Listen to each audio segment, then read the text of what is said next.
Зохиолыг бичсэн Алтан сүхийн Наранболт. Зохиолыг уншсан Батболдын Очор. Ороолон. Энэхүү зохиолын бүтэн хувилбар M-Book аппликейшн болон M-Book вебсайтад орлоо.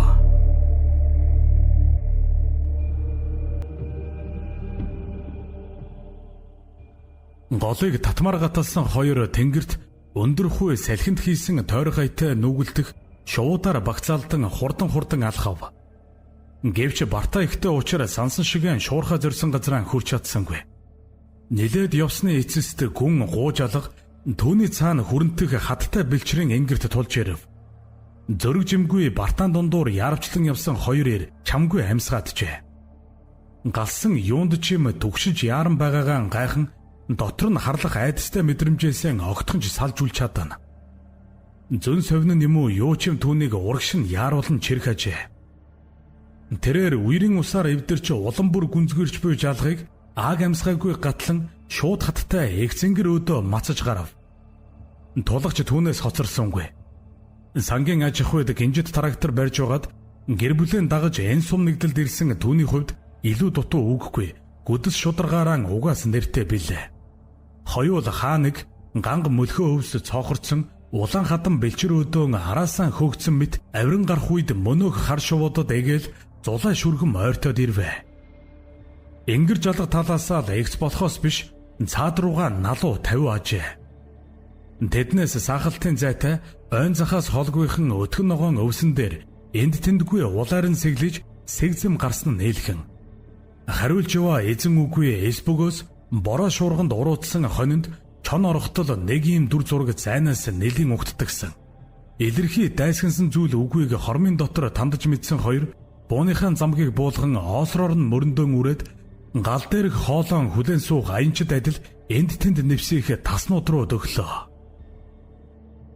Тэнгэрийн хамгийн том шувууд нүсэр том далавчаан дэлгэн уулын уруу явглан гүйхэн нисгэр завдаж буйн тэр ажгуу. Олж идэгчтэй цатгалан үедэн энэ салтаандан юм хавчулсан хүн аятай эв хавгүйхэн гүйж байж хөөрдгийг нь хөдөөний хоёр залуу юу сандах вүлээ. Ойртох тусам тун хачин байдал.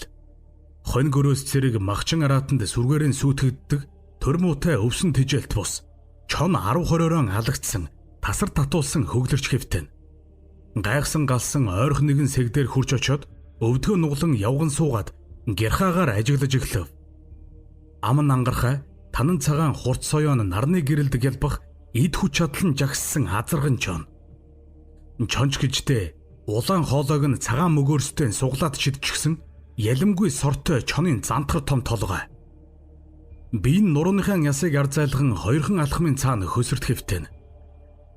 Энэ мэдчлэн хоолой гүрээгэн тастуулсан толгой мөчөө биеэсэн ангид болгосон хээрийн хямар чонын хүүр энд тэндгүй.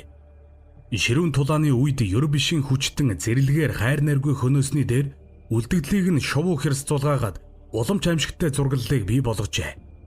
Дээр эргэлдэх элэхэрэ тас энүүхэн хаваар дүнгэнэн эргэх өтний бүдүүн ногоон батхан нүгэлтэн бужигнах хар ялаа хүмүүсийг холдон явахыг хүлээж зоогийн ширээнээсээ төрх олдсон дээлэн нөмгөн нүмерсэн нэгэн шиг нүсэр том шувууд.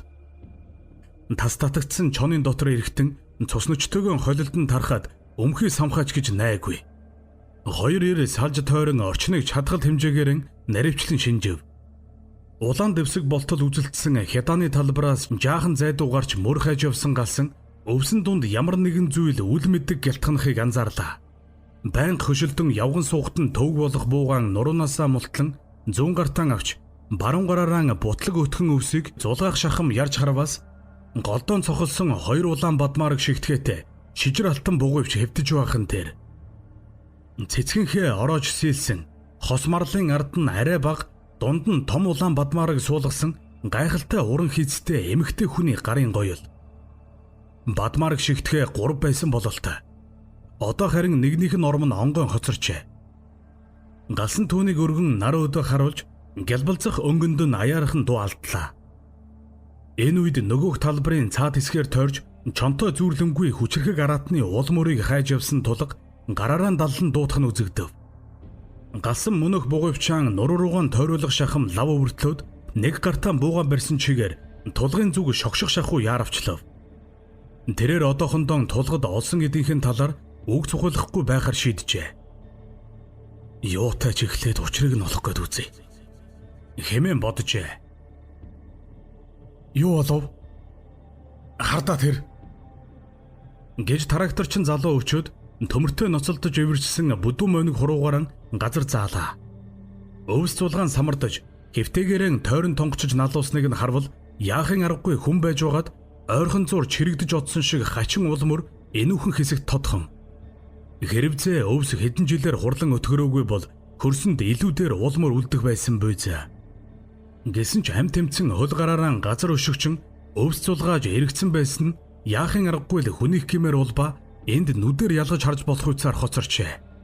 Ойн зүг рүү чирээд явчихсан юм шиг л 2-3 хүн алхам мөрний эцэст навчис дургамал дээр цус туссан нь галангийн туршлагатай нүдэнд тэр дорол тооров. Гэвч түүнээс цааш ямар ч улмөр алга. Дөрөө шүргэн ургасан борлог өвсөл халиуран найгахажээ. Хашигнан эргэцэх мордон гуйцаар ирсэн галсанг тосч шанахтай ус өгсөн залуу хөвгүн тэртээ тийшээ сарвчилснаа. Аха та дурантай юу? Тэнд юун цагаан толб гараад ирвэ? Нөгөө төдөв ахлагч. Гэснээ нэгийг санав бололтой жаахан ээрэгнээд төдөв даргын ярьсан шиг айлууд ирж буугаад эхлэе юу та? Та хардаа гэв. Галсан дурангаан оромжондоо орхисноо анзааралгүй ташаагаа нэгэнтээ тэмтэрснэн бантсан шиг нүдэн онилгон сарвчиллаа. Нэрэ хөндийгөөс орж гардаг цорын ганц замын дэргэд хошуун дээр айл бололтой цагаан цэг зэрэглэтэн сүмэлсэж үзэгдэн. Үгүй нэрэ айл бууччихжээ. Мөн ч гомоо юм хийдэг болсаа. Гэж өөрөө өртөн өгүүлэх шиг намдуухан өчсөн галсан толгой дээрэн дөрв зангидан тавьсан цагаан альчууран хомин авч өвөртлөөд морин хадуурын суудлаасаа үсрэн буулаа. Харин залуу хөвгүн хадуураа тулан ойрхон бие биенийхээ хөлсийг арчиж ус цайгаар ундаалan эрхлэлдэх хос хоёрыг атаархан хараад түүний хийснийг огтоос анзаарсангүй.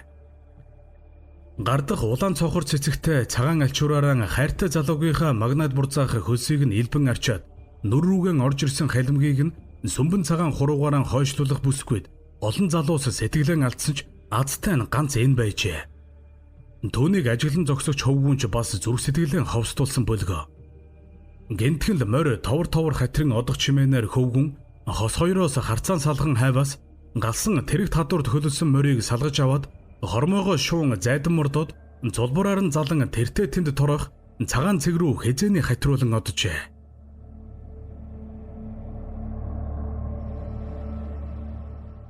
Хэдэн хээрийн чон галзуурч нэг нэгнэл барайл үсттэй.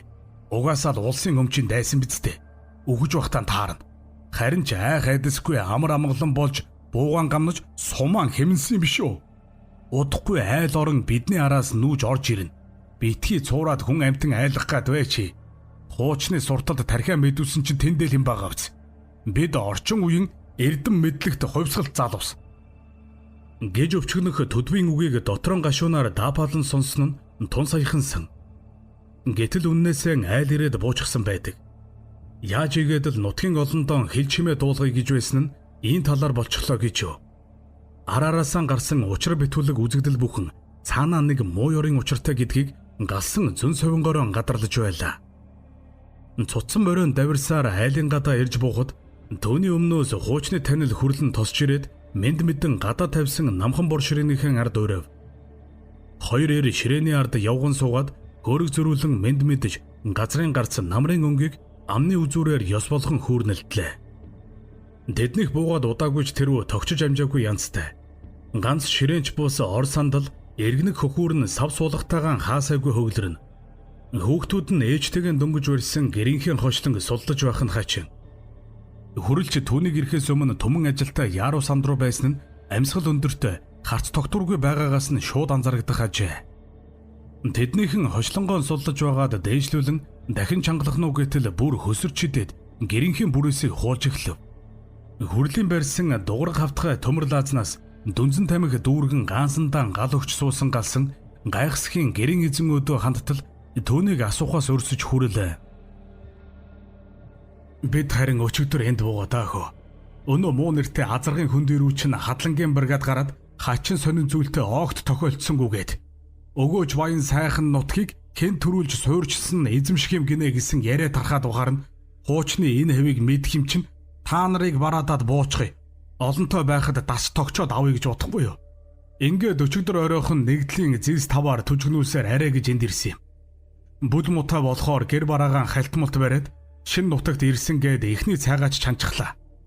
Уг нь та хэд рүү мордож мэд мэдий сонин хачин сонсоё гэж бодож байсан чинь дороо хариу бүрөөхий болчих юм. Тэгсэн чинь юу юугүй л морин төвөргөн сонсогдоод гадаа нохоо хорио гэдэг вэ шүү. Нохоо маань малтагаа ирээгүй байгаа юм чинь хүн ирээд чимээ өгч байгаа нь тэрэлдэ. Та хэдийн нэгээс зайлахгүй гэж санаад тосоод гартал нэлээд өндөрдөө нуруутай өвгжөөр хүн борооны цув шиг юудэнтэй хувцаанд өмрөөд толгоогоо битүүлчихсэн мориноос бууж байна. Нүүр нь олигтой харагдахгүй чи яах аргагүй л танихгүй юм аа. Манай нутгийн хүн лавтай биш.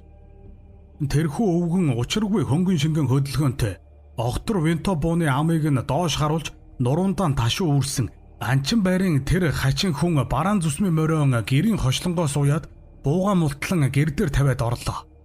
Би ч түүнийг дагав. Гэрийн зүүн тал руу нэг их өгсөлгүй сууж мэд мэдэн ойр зүрийн сонин хачин асуусан болж дуу муутайхан байснаа. За та хэд маань маргааш эртгэн эндээс нүүснэн дээр шүү. Өнөөдөр ч оройточхож баг хүүхэдтэй хүн бол муутай байж хангаа дэлхийг хавчсан юм шиг заавал нааша зүтгэх хэрэг юу байваа. Гэж аман дотроо шахуу гөвөрддөг юм байна. Нүрээч бүтэн ил гаргачихгүй байж хангаан өвс хармалсан хаашаа янзын хажиг цагаач вэ гэсэн бодол намайг дотроос асааваа. Айлд орж ирээд юудэнгэж буулгачихгүй нүүр нүдэж харуулчихгүй байж юу яриад байгаа хүн бэ та? Энэ хавийг танд өмчлөөд өгчхөөгүй байлтай. Айлгаж ичээх гэж ирсэн бол хүнээч айлаж олсонгүй дээ. Гэд хилээд хайчихлаа. Нөгөө хүн зөөгөрсөн цагаан аажуухан ойчч дуусгаад аяга ширээн дээр тавьж би эртгэн ирж хэл болоё гэд чадсангүй. Өршөөн биз.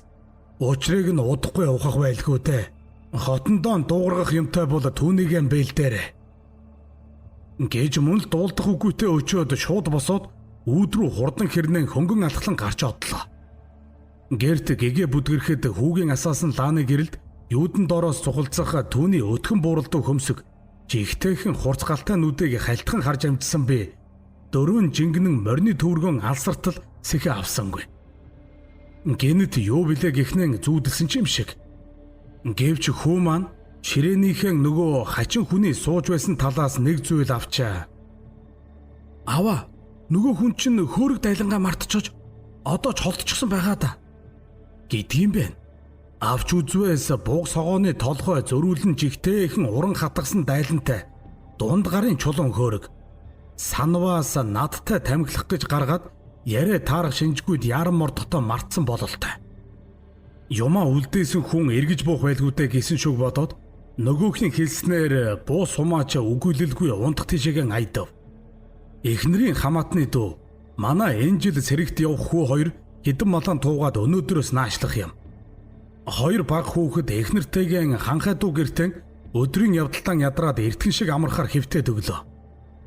Гэтэл энүүхэн нам дороос ботго буйлаад байгаа ч юм шиг хачин чимээ айдуухан хэрнэн жигтэйхэн хорон гараад эхлэв шүү. Би зүрмэглэж байсан болохоор юмны туханд хүрлэхгүй эхнэр хүүхдэн айлгаад явах үгээд жаахан өндийгөөд чагнаад байлаа. Ямар нэг амьтанд оноож боломгүй зэвүүн дуу чимээ. Гэтэл өнөөгч нь улам чангарч мануус чарлаж байгаа юм шиг атлан аимшигын хорон болоод манайх руу дөтлөөд байна. Нэг тийм дотор жингүүдэж сулраад оронд нь хоосон хард зүйл дүүрэгч шиг жигтэйхэн эвгүй мэдрэмж. Урд хожид сонсож байгаагүй зэвэрхэн муухай анир. Би ч санд минд босоод дээлээ нөмглөн нөмөрч ёстой хотонд дуурахаас хэтэрхэн байсан хуучны хар бирданкан хайх зур мөнөөх хачин дуучин бараг л хаалханд тулаад ирлээ. Цөс хаглах нэ бүр хаглах нь. Хүүхдүүд маань ч сэрж уйлалдаад эхнэрч босч яахаа мэдэхгүй чичрээд бүгдээрээ твдлээ. Бууга хайгаад олдоггүй. Нүүхэд хүүхэд багчуудын гараас хол гээд хідэн сумтайнд боогоод нэг тийшээ хийсэн санагдаад байдаг. Айж сандарсан үед толгойд юу ч орж ирдэггүй юм билээ. Өнөө ёрын чимээ гэр тойрон хадаад гэрт үе пидхитэл хурч хан уйн шажигнуулах нь одоо мэдгүй л дайраад ороод ирэхнүүдэл гэмээр. Хоёр хүүхдээ хоймрын орон дээрээ хөнжлөөр нь битүү хучиж гад Би өөрөө хутгаан. Эхнэр хангинуур сүхэн бариад нэгэнд тулсан үед яадган үзгэр шийдэж хүйтэн хар хөлсөн цувлан чичрээд зогслоо. Бараг дээлээ нэгт хөлөрсөн байхаа. Нүдрүү лав борооны ус шиг л урсаж байв. Ийн бажиг тавьж байсан чинь гэнэт буундуу тас хийгээд хэн нэгэн баргил сүртэй хоолоогоор зандран хашгирхан сонсогдлоо. Өнөөдөө хаяанд шахуу хэдэнтэй муухай хяхран дуугараад чимээ наалтрав. Арай ядан сэхэ аваад гэнэт эгмаггүй уйлаад эхэлсэн эхнэрийн тэврэн тайтгаруулж байхад алсад морь үүсэх дөрөө төмөр харшиг чимээл гарсныг санаж байна. Ийн өгүүлээд хүрэл яриагаан дуусгаж өөрөөсөө нөгөө учир битүүлэг хүнийг бололтой марал бугыг дүрсэлсэн уран хатгамал бүхий дайлан хөөргийг гаргаж ирлээ. Хүзүүг нь зөрүүлэн туйлын урнаар ойсон энэ дайлан он цагийн ирэхээр зарим хэсгээрэн сэмрэн ганджээ. Галсан дайлангаас хөөргийг гаргаж алган дээрэн дэнслэг шиг эргэлдүүлэн байснаа. Тэр чимээ яг аль хаваас эхэлж гарсан гэлээ. Гэж асуугаад ногоорн дүнсийг хошууны доод хэсэг рүү харц явуулав. Хүрэл суудлаасаа босож алсыг сарвчлан байж. Энэ үхэндтэй энэ дороос гэж хуруугаан матилган заах үед галсан хурууных нь үзүүрийг дагуулan зэрэглэтэх чанд руу хараачлаа. Үүс салхины аясаар сэмрэн ов товхон сүтэртүүлсэн тэртээ ингэрт цаг хугацааны ирэхээр нууцлан үүсгсэн шарил ил тавьдаг ингэр бараантан байв. Ойр зургийн ажилд дэм болсоор хүрлийнхээс нар гудаах үед мордсон галсан шууд нөгөө хүн тавьдаг ингэрийг чиглэлээ. Өхөр малаа туусаар хүрлийн том хүү дүү хоёр нь хүрлцэн ирсэн учраас түүний хэрэг багасжээ. Яарч сандарсан хүрэл хідэн хайнгийн шараан барьж аван гэрэн ачгаар зүтгэж эхлэхэд эхэндээ учир начрыг сайтар ойлгоогүй сүлдэрсэн хоёр баггүй гайхжээ. Гэвч удалгүй яриа хөөрөө нийлэн учраа мэдэлцэж нүүдэлтэй жигдэрлээ. Тэднийг ин хил аман ололцож байх зур гэрийн цагаан бүрээс эвхэж явсан галсан хаяанаас ялэмгүй дээр хэсэгт сарвууны мөр шиг хачин хэв шавар шороогоор дарагдсан байхыг олж хараатгав. Амтных ихэд нас бид хүрсэн хүнийхээс ч том. Үзүр хэсгэрэн мухар улбаа үлдээснийг харахад нэлээд урт хумс твхтэн хөндийсэн юм шиг. Галсан ой ухаандаа арилхааргүй хадах гэсэн шиг удаан гихч нь тогтоон харж аваад гэрийн бүрээсийг үргэлжлүүлэн хумлаа. Ингээд түүнийг зайдан мориндоо мортохоос өмнө хүрэл иржээ. Жээж гисэн эндээс даруйхан буцсан дээр болов. Цаадах нялхаараа шахуу залуучууд ч айж цочихгүй. Бидний хүүхдүүдээс ялгаа юу байх вэ? Газрын гүйдэл эндэж хорлогдохыг ч байг гэхгүй шүү дээ. Би энэ талаар эндээс очмогцсон учир мэдэх хүмүүсээс асууж лавламц. Бас чиний хэлснээр наашаа айл амтан нүлгэхгүй байх талаар нутгийн тулхтай хөгшөдтэй нийлж ярилцсанаа. Гэхдээ энэ тухай албаны хүмүүст уламжлах бүхэл энгийн өвөр зураан хүрнэлтчиж болохгүйг чи юу сандах вүлээ? Тэгэхээр та хэдийг татаж буулгах шийд мөддөө гарахгүй болов. Тиймээс чимэл нэг арга бодож цаад хэдийг энэ гайд газараас авч гардаа. Гэт мөнөөх бүрэнхийн гийчин хачин хүний хөөрөг дайлан өгчөө. Энэ хавьд нутгалдаггүй юмаа гэхэд ан ав хийдэг бах. Манайхыг сураад ирвэлэн гар дээр нь тавьчихгүй юу? Гэжээ. Галсан хадлангийн эдлэгэнд сүлдсэн дээр нугаас хүнд хөлтэй тэрэгч морин цулбураар нь шахуурцаар гол гаталж намхавтар хөтлийг даван хүн тавьдаг ингэрийн бэлдэрлээ. Энд мерсэр нүдэн онгон харалсан хохмой толгой хүний хэлхээтэй яс хэвтэж мууч гэлээ хүлгийн хүүг үргээж босгуулж магадгүй болсон тул морин тушиж орхиод цааш явуулав. Бараг өдрийн турш нар тусдаг энэ ингэр азаргын хөндийг зорин эргэсдийн цор ганц очдог газар болоод уджээ. Тиймээс ч уулс хэцэлж орж ирдэг амаргүй ганц замыг нь тосон тодхон зөрөг дээшээгээ зурайна. Нутгийн хөгшөд голдуу орц маягаар болуулж хөдөөлүүлэхийг хүсээгүй бурхан болоочдын гэрээсийг албаны хүмүүсийн нүднээс далд энд гүйцээдэг болоод цөөнгүй оныг үджээ. Ер нь авсанд хадаж шороонд булдаг оршуулгын ёслолыг мууёр шахууд тооцдог хүмүүс хувьсгалын сурталд он жилүүдэд ч бишгүй буй тул энэ газар хойдын буйнаар тасрах шинжгүй. Ил тавьсан шарилын яс шөрмөс хатсан арьс хальсандаан торон байгаа хэлхээтэй мөч хавирга нуруу цагаан давууны тасархай хааныг зарим хэсгэрэн цайрж ганцсан хадгийн тасархай хөглөх оршуулгын газар дундуур болгоомжтойхон хөл тавьсаар хамгийн сүүлд оршоосон хэдэн шарил руу дөхөж очсон галсан өөрийн мэдэлгүй зог тусав.